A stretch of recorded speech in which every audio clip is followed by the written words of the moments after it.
Hello, everyone. I'm Michael Marchuk. Welcome to the Transform Now podcast. On this episode, we have a special guest, Emmanuel Daniel. Emmanuel is a global thought leader in the future of finance and its impact on business and society. He is an author, entrepreneur, corporate advisor. He's also listed in the top 10 global influencer in the FinTech Power 50 list, which is pretty cool. We're going to be talking with Emmanuel about the current state of the banking industry, where things could be going with cryptocurrencies, AI, and the financialization of everything. So welcome, Emmanuel. Thank you very much for having me on, Michael. I looked at your previous podcast and the audience that you have. There are lots to talk about in terms of how finance itself is evolving, and maybe there might be a thing or two that the rest of other industries, people from other industries might look into finance and say, that's very interesting, so how's that going to plug into what we need to do? I agree, and we're definitely going to get into that for sure. But talking about evolution, tell us a little bit more about yourself, because you started off in sort of the poli-sci law field, and now you're an internationally recognized influencer in fintech. There had to be some kind of transition there. And there was a transition in itself, right? So, I qualified as a lawyer, and on the day that I qualified, I just didn't want to be a lawyer. And the rest of my life has been a journey in itself. And then I spent 10 years in various corporate roles, consulting and all of that.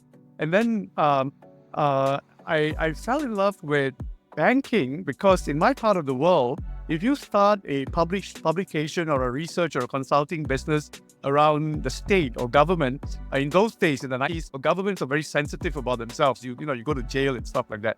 So then I looked at what could pay the bills and give me the opportunity to meet some of the top leaders in any country, and banking lent itself. I call banking the cathedral industry. It's the industry that all of us have something to do with from the day we're born to the day we die. You land in any city, in any country, the banks are right there in the center of the city. And because I come from Asia, building a business also meant crossing borders. So, I built this thing called the Asian Banker, originally covering 18 countries.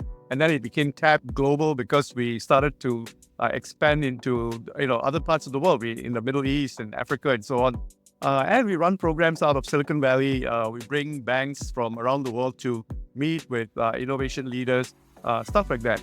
But in the process, firstly, you get a front seat view of the geopolitical and socio-economic developments of many different countries around the world.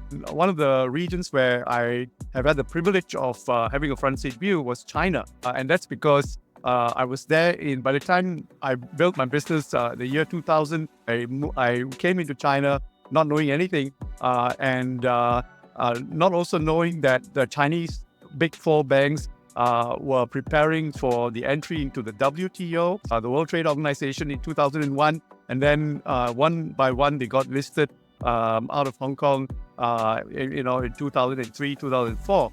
And these are the world's largest business of any kind, 100 million customers, in that sort of magnitude each. And then the operations, 1,000 data centers and what they needed to do to consolidate them and all that. So operationally, I've seen some of the largest institutions, both in North America and in Asia. In North America, some of my good friends are in banks like Wells Fargo. Dick Kovacevich, who wrote one of the comments for my book. He was the founding chairman of Wells Fargo. I sort of had a very personal perspective of what it took for him to build a national institution, as it were. So from all of these, I decipher where technology was taking the industry, because banking is actually a very technology-driven industry, and what it's going to look like in the future. Now, for a long time, from the time I started my business to, well into the 2000s, it was a linear growth. The banks were in charge of the technologies that they own, the relationships that they own, and the way in which they wanted to conduct business. By the time Bitcoin came on in 2008, and also the whole blockchain technology infrastructure, it provided a very different view of looking at how banks and banking and finance can be run. And so I've spent the last 10 years or so, really raking my mind in terms of what the future will look like if I took a non-partisan view. So if you talk to bankers today, You'll have one cohort saying, "Oh, we will ace all of the the threats and the disruptions that are coming on stream." And then you talk to another group of people in finance, and they say, "No, traditional banks are going the way of the dinosaur. The whole intermediation business is going to be, it's going to be evaporated because you don't need intermediaries and so on." And so I spend a lot of my time trying to decipher what are the elements that we need to look at, and then talking with decision makers to help them figure out what decisions that they need to make at different points in time. Not all of the future is going to come on, come into our head, come in front of us right away. Like, for example, right now with AI, what do we need to know about AI to spruce up the relationships that traditional banks have? But eventually, the whole idea of personalization of finance, as I described it in my book, is that the individual does not need the institution. So therefore, how does the institution need to re-engineer itself to be relevant to the individual? So that's the broad spectrum. So, all right, let's get a level set here and sort of start off with the basics and discussing what's the current state of banking and how are banks organized to be able to support the way they're operating.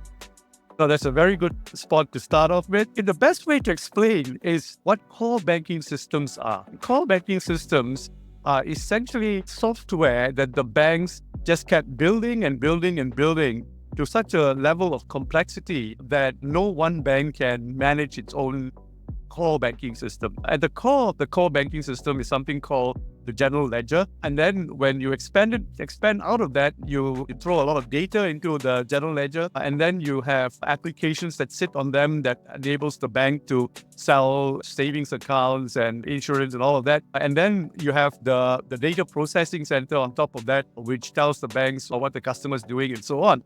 And that's a technology that started from the 90s with the IBM mainframe and so on. And for a long time, the most important skill in that infrastructure was coding. And banks had to hire hundreds and hundreds of coders to come in and to build the applications line by line, literally. And of course, eventually banks and other large businesses try to reduce the cost by sending the coding overseas and try to make that as cheap as possible. And some banks then resorted to buying technology from the IT companies. So that's been really the state of play of infrastructure for banking, which is core banking, a whole lot of infrastructure and how you keep your costs down while you build on it. And there was a time when one bank created a sweep account, for example, the other bank competing took about 6 years to come up with an equivalent sweep account. That's like in the 1990s, 1980s and 1990s. And banks knew that, the competition was speeding up and they needed to move faster and all of that. And that whole process was parallel to what's happening in technology. Technology moved to open source, and the applications were no longer on mainframes. The Unix box came into play, and it became more and more downstream and much more easier to build around the AS400, which was a lower version of the mainframe.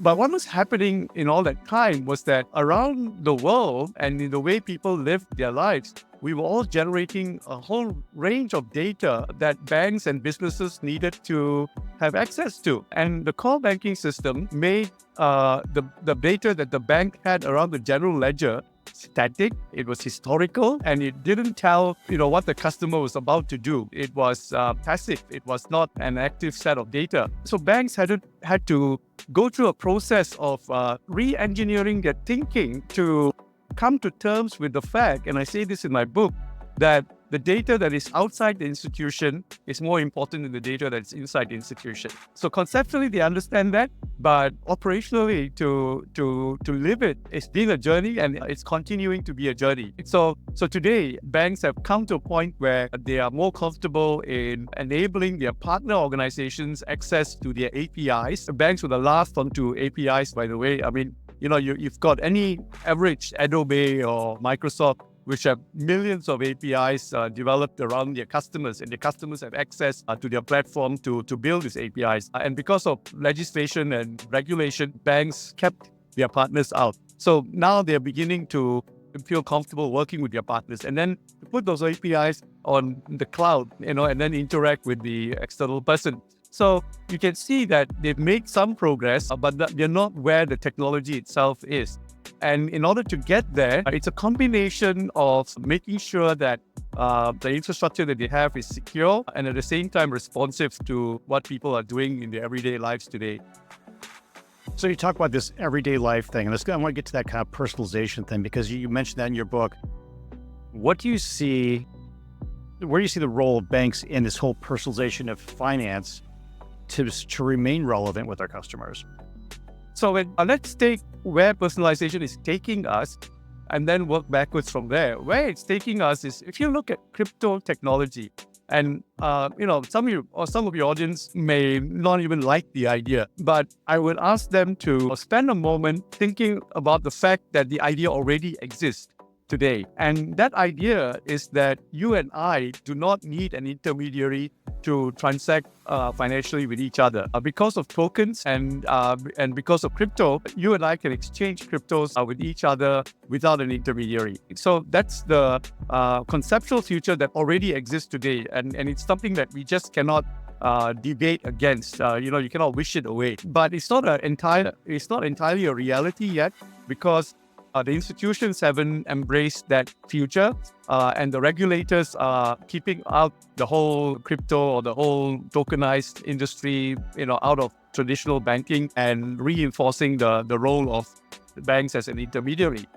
But the industry is slowly slipping into that realm. And even as we speak right now, the Bank for International Settlements in Basel, which is really the central bank of central banks, has already put in place new rules for banks to be able to carry digital assets on their books and to encourage the banks to tokenize their deposit business. In other words, it's actually to make it live, to enable the user of the bank deposit business to be able to put applications on their users and all of that.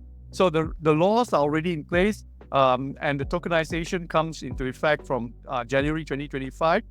Now, that in turn forces banks to start thinking, what does my balance sheet and my static business looks like when I electrify it, and I tokenize it. And we saw a glimpse of that when we saw the fallout with Silicon Valley Bank, because Silicon Valley Bank wasn't tokenized, but it was highly digitized already. They're halfway to becoming tokenized. And when a bank's banking account system is digitized, what it means is that the individual has access 24/7 on his deposit base. And when he has an access that is 24/7 on the strength of a tweet, from Peter Thiel, saying take your money out of Silicon Valley Bank, you can have $10 billion leave the bank one day, and by the end of the week, $80 billion, and you didn't see a long queue standing outside the bank. And that's what digital did to the bank.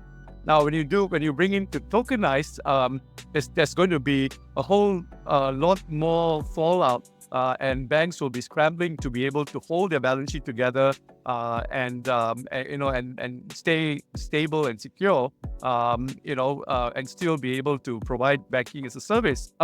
So what I'd say is happening in banking is the very thing that banks thought that they were different from the crypto world is turning them to need to behave like the crypto world. So if you take Bitcoin, for example, Bitcoin is traded 24/7. It creates its own liquidity. The value of Bitcoin is exactly as stated, meaning that it's not leveraged. It doesn't have an underlying asset somewhere. It's not a stable coin, and it's global. And then on top of which, you can actually add applications on it.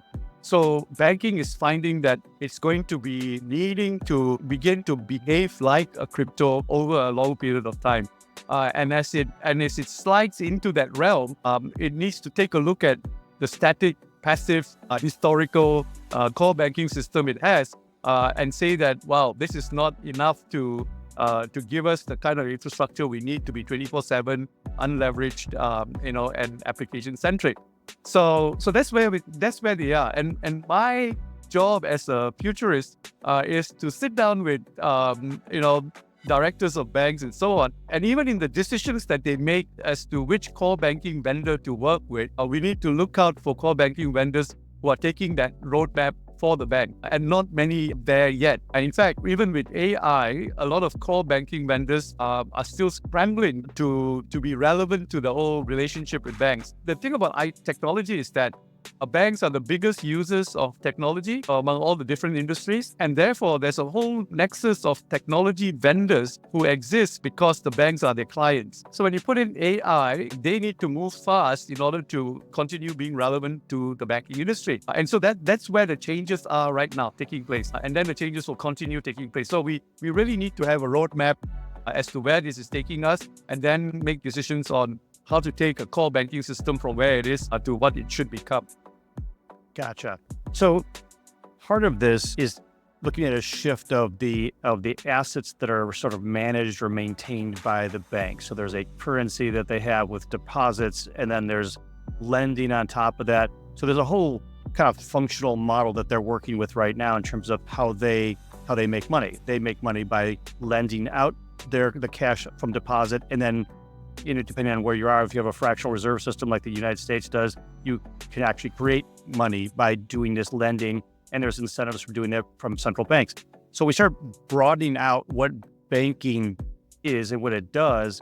How does cryptocurrency fall into that same kind of, that mechanism of being able to lend to create funds for a bank in terms of staying profitable? What's interesting about crypto is that any number of cryptos have all of these functionalities that you have mentioned already built into the crypto ecosystem by the users themselves. So it's self-generating. There is a lending mechanism within the crypto, within any of the cryptos that you can think of, and then there's the trading mechanism also within the crypto realm. And here we need to take a view as to whether the future of technology is platform-centric, or it is personalized-centric, or it's blockchain-centric. If it is platform-centric, it continues the way that we are familiar with today. A bank needs to build a platform, and then you onboard as many customers as possible. But when it's blockchain-centric, each of us become a platform. Each of us have the ability to create our own communities, issue our own tokens, and those tokens, it's just a function of whether the people that you do business with will honor that token and the value that you want to. So the banking industry, as it starts to build its own functionality around crypto, today, where we are right now is a number of leading banks around the world, JP Morgan Chase being one of them, has started to create a crypto or a digital asset, a custodian business, and that's their entry into the crypto space. And then as they relate with the users of crypto, they will need to take a watching brief as to what users do with crypto, and the kind of services that custodians need to provide to help them achieve what they need to do. At the same time, keep the bad actors out and provide a safe and secure platform on which the crypto players can operate. So that's where the banking industry is right now. There's a kind of a convergence between traditional and what we call decentralized finance taking place right now. Okay. So we talked about this here, and you mentioned this earlier in terms of, with crypto, you and I can transact without a bank being involved. When it comes to that, to me, that sounds like a lot like cash. Like if I saw you and I wanted you bought me lunch and I wanted to pay you back, I just pull out my wallet's cash, I hand it to you. There's no bank involved there, just us transacting locally. So cryptocurrencies allow you to do that digitally, right? So you have that capability. When it comes to taking that cash kind of viewpoint with crypto, people have their crypto wallets, which they're encrypted version of their bank, of their own bank, right? They hold all of their assets in that crypto wallet. Isn't that similar to me saying, I'm not going to deal with the bank, so I'm going to hoard $100 bills in my backyard and dig a hole kind of thing? Is it the same kind of analogy? Yeah.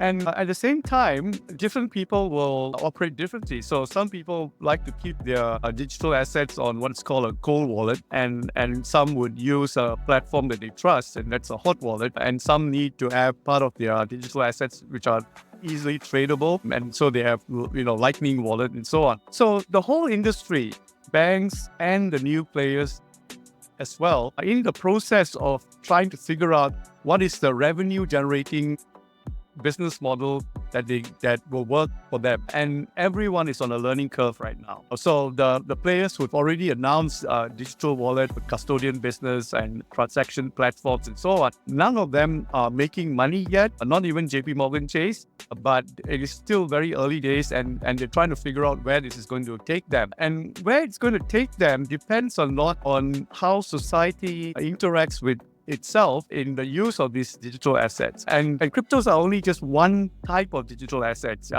You've got securities, which can be digitized and tokenized. You've got stable coins, which is another form of digital assets. And then you've got NFTs, the non-fungible tokens, which is tied to a real world asset that you might own. So it's a whole range of activities taking place right now, and the monetization aspect of it is not very clear just now, but it will become clear based on how people interact with each other, buy and sell, the markets that they create, and so on. So we look at everything from gaming to supply chain management for trading coffee beans from Kenya to Japan. And on all of these fronts, there are lots of activities already underway. And sometimes you get a fillip. Like during the COVID period, play to earn games or played in countries like the Philippines actually generated income for entire families that were in lockdown at that time. The real world business models are there, except that they come and they go because, that was based on a different model that eventually, faded away, and then another business model comes on stream. Banks are taking a watching brief on that. At the same time, they need to get their back office in order to be 24/7, to provide its own liquidity, to be out there, to be able to support the customer when they need to. So they need to work at it on both fronts. Gotcha. So we have the technological innovations of cryptocurrency and the concept of blockchain that has now then blossomed into, you have Ethereum, you have Bitcoin, you have a number of blockchains that are supporting specific currencies that are used. Within the concept of, so we can zoom out again towards maybe a government size thing, within the United States, within most, you mentioned central banking, most organizations, most countries have large central banks that they use to manage the way their funding works within their country. And that helps them with imports and exports and with their interest rates and other things. How do you see that sort of established industry of managing a central bank, to which bankers now they're tied directly to that? But the central bank, and then they have the banking industry is tied directly to that central bank within their region.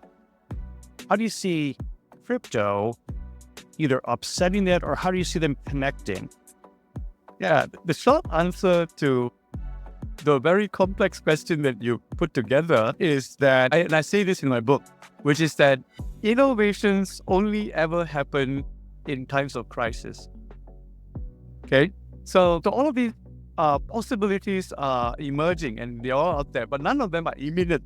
They need a trigger to move from one phase to another. So one of the things that I talk about in the book, for example, is when will the U.S., for example, banks allow its banks, both the Federal Reserve Bank as well as the OCC and the bank regulators, FDIC, they all have different charters, and they just need to make sure that the system is safe and sound. At which point do they give up what they're doing and change the rules? When will the US dollar ever lose its importance as a global trading currency? And what we've seen is the US, especially first among nations, has always made a transition at points of inflection, which is usually during a crisis. When you look at the history of central banking, the US kept postponing the decision of creating a bank stop, which is a bank of last resort, until about 1907. So all the time that the US was incorporated, consciously avoided a Bank of England type of a structure. And in 1907, there was a bank crisis, and by 1912, the US had the Federal Reserve banking system.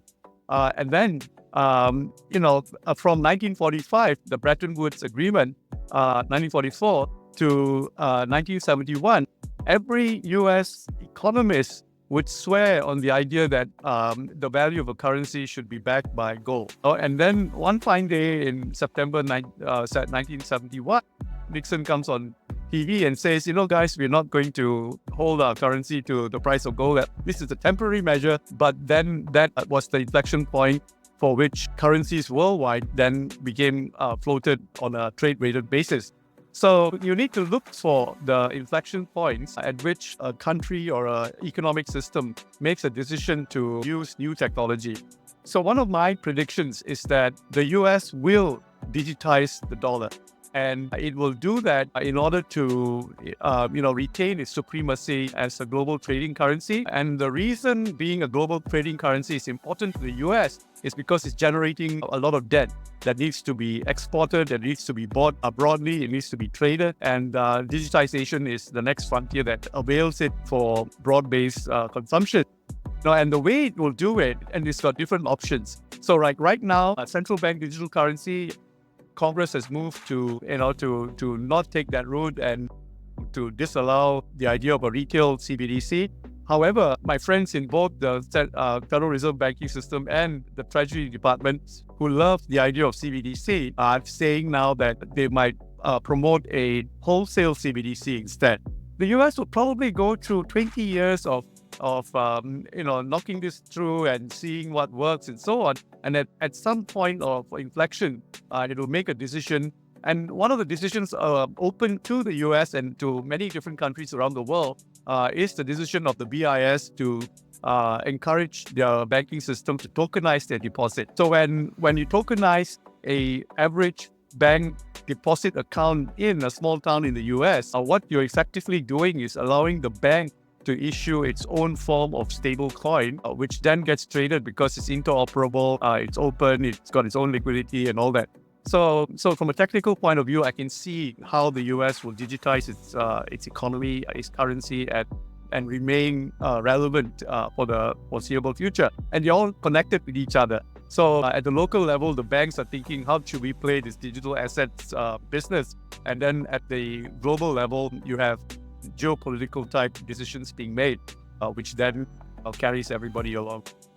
Yeah, that's one thing I wanted to touch on, because you talk about a crisis, and especially given the way that our economies are at this point in time, there's been a lot of talk now of BRICS and how that could be challenging to the US dollar, which is the sort of the standard dollar, the standard transaction type for oil and a bunch of other things.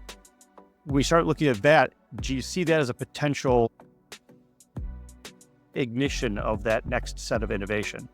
Yeah, so I study the mechanics of all of these financial structures, the real mechanics. So you look under the hood and see how the carburetor works. And the mechanics of it is that, yes, the rest of the world is concerned of the hegemony that the US has with the role of the dollar, and the US has activated, and made the dollar a currency that it can control. So you have Russia, for example, the moment it attacks Ukraine, all of its dollar assets around the world are frozen, both by the US as well as by its allies. And that's how easy it is. So then all other countries looking at that, including China, will say, no, we don't want the US to do this to us. And therefore, we'll have to find other forms of transmission.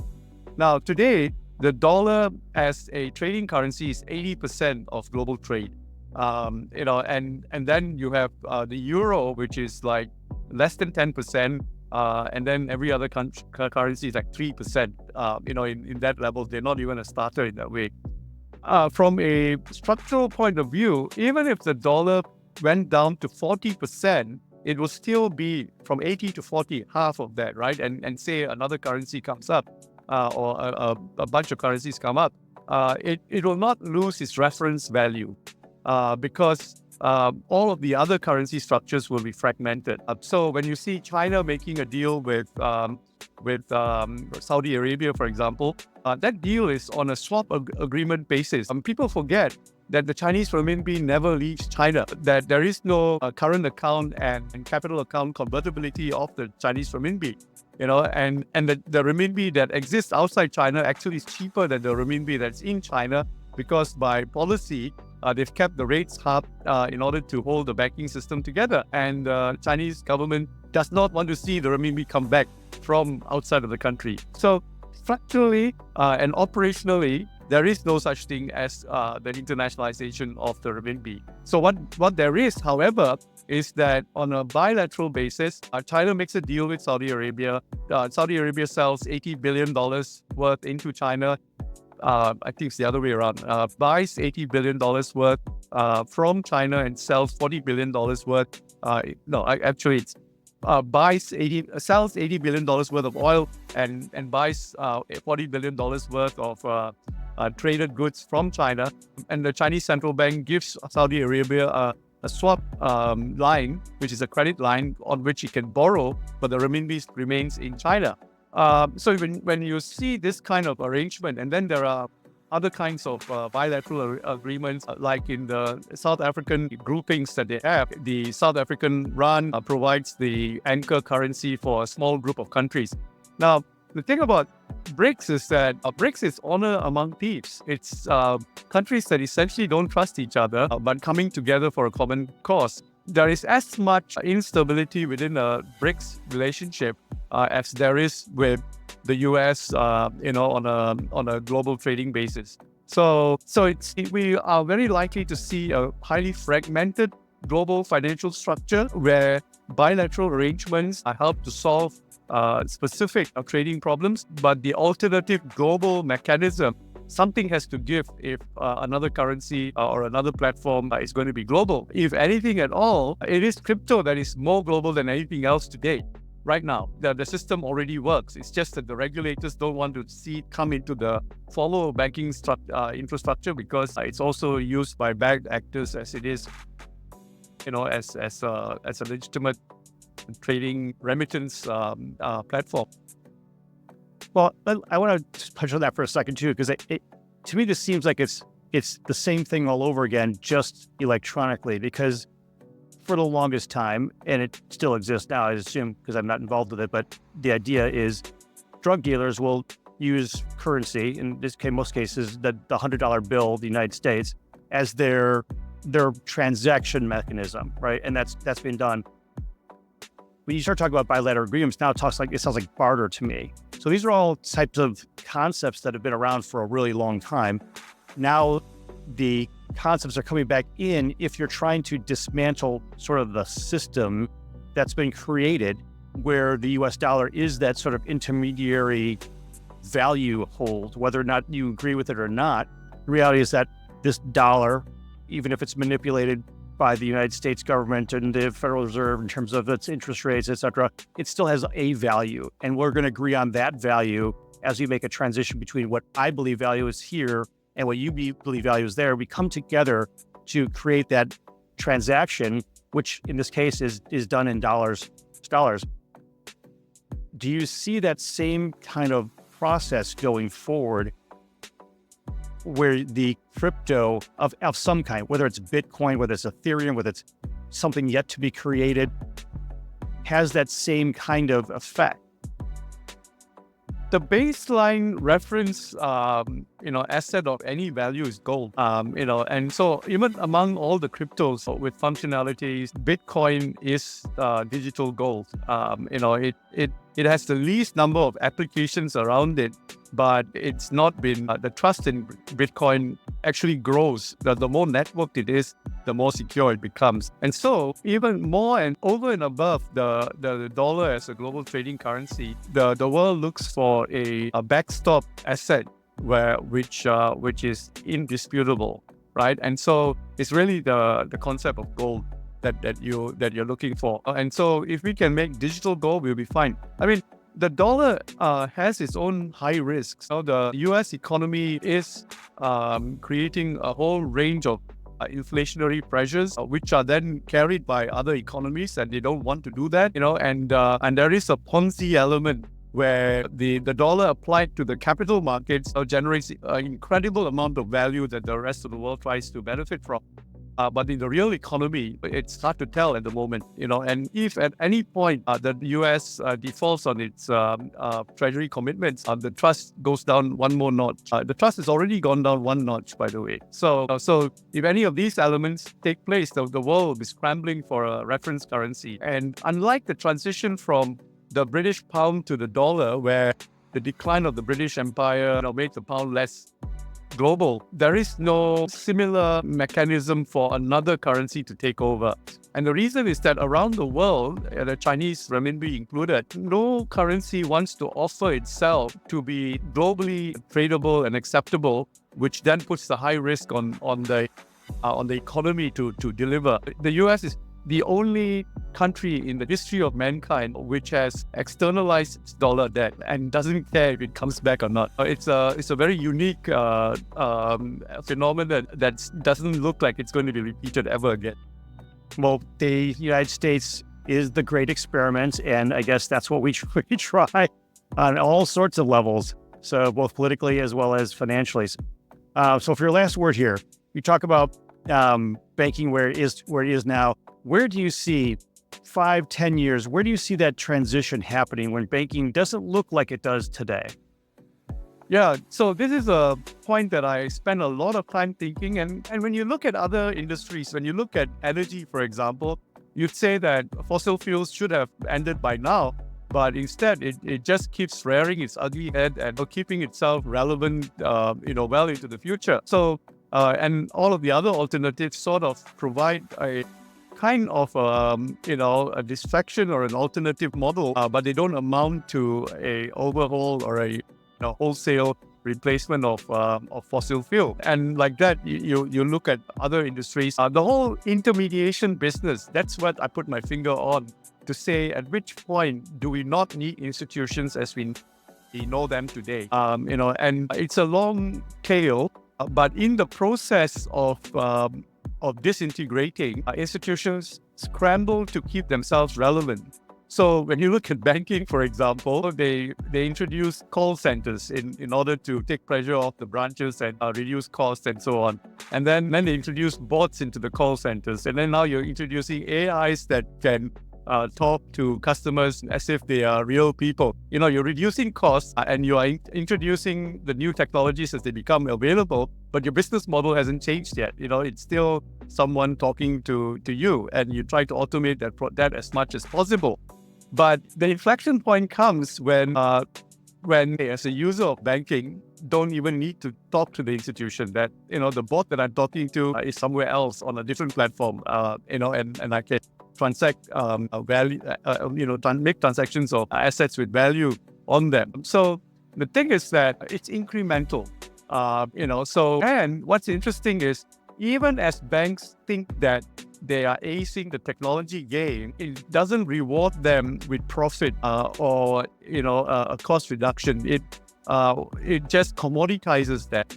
So it's very difficult to be in any form of intermediation business today. You think that if you embrace AI, that's going to solve some of your problems, but it creates new problems on the network, on access to your competitors, and all of that. And all through that process, the individual is becoming empowered. And that's where you see retail investors getting together on Reddit can stand up against an institutional investor, taking a position on a trade. So, so that's where we are right now. But it's a long road, and we need to put out milestones to see where it will take us. But if we have a central sense of direction that eventually it's personalization that we are heading towards, then you can line up your thoughts and say, okay, what I'm doing today, putting bots into my call center, that's not going to help me long term. It's a short term measure. But then what do I need to do? I need to be able to carry tokenized assets or even issue tokenized assets with applications in them. That's where I should be heading, and the technology isn't there yet. Gotcha. Well, like I said, the technology is changing rapidly, as we all know. And I guess we're going to see where things take us as we walk down this road together. So, Emmanuel, thank you so much for joining us today and providing your insights as a very well-traveled man who really understands the fintech industry. So I really appreciate you being here with us today. Michael, it's been my pleasure, and thank you for allowing me to cover a very broad spectrum of issues that you brought up. I'm gonna put us on pause.